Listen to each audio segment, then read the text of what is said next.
ഉണ്ടാകുന്ന അനുഭവത്തെപ്പറ്റി ഇങ്ങനെ സാക്ഷ്യം പറയാനായിട്ട് അല്ലെങ്കിൽ ഷെയർ ചെയ്യാനായിട്ട് അനുവദിക്കുന്നത് തന്നെ വലിയ പ്രോത്സാഹനമാണ്.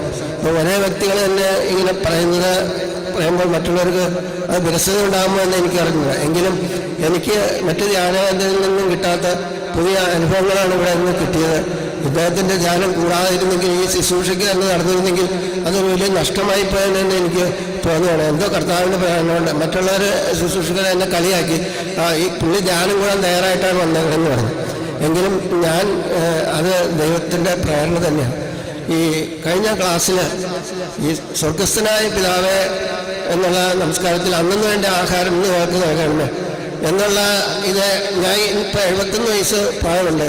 ഇന്നുവരെ ഒത്തിരി മേഖല ധ്യാനം അല്ലെങ്കിൽ തിയോളജിയൊക്കെ പഠിച്ചിട്ടുണ്ടെങ്കിലും ഈ അന്നു വേണ്ട ആഹാരം നമ്മുടെ ഭൗതിക ആഹാരത്തിന് വേണ്ടിയിട്ടാണ് ആ പ്രാർത്ഥന എന്നാണ് ഞാൻ മനസ്സിലാക്കിയിരിക്കുന്നത്. എങ്കിൽ അതിനെപ്പറ്റി എനിക്ക് ഇപ്പോഴും ഒരു ചെറിയ സംശയം നൽകുകയാണ്. നമ്മുടെ ആത്മാവിൻ്റെ ഭക്ഷണം പ്രാർത്ഥനയും സർവോപരി പരിശുദ്ധ കുർബാനയാണ്. അപ്പോൾ പരിശുദ്ധ കുർബാന അർപ്പിക്കുമ്പോൾ ബലി അർപ്പിക്കുമ്പോൾ അതിന് തയ്യാറെടുത്ത് ഒരുങ്ങി വരുന്നവർക്ക് ആ ഭക്ഷണം ലഭിക്കുന്നു. അതുപോലെ തന്നെ പ്രാർത്ഥിക്കാൻ തയ്യാറുള്ളവർക്ക് ലഭിക്കുന്നു.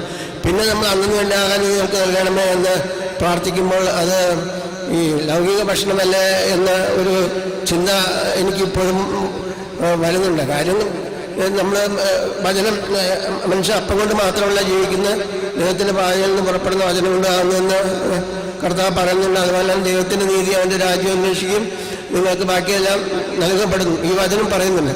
എങ്കിൽ ഇവിടെ ഇത് ഇത്രയും കാലമായിട്ട് ഞാൻ പറഞ്ഞില്ലേ ഞാൻ ഗ്രഹിച്ചിരുന്നു. ഇതൊരു പുതിയ അറിവാണ്. എങ്കിലും എനിക്കൊരു ചെറിയ സംശയം നിലനിൽക്കുകയാണ്.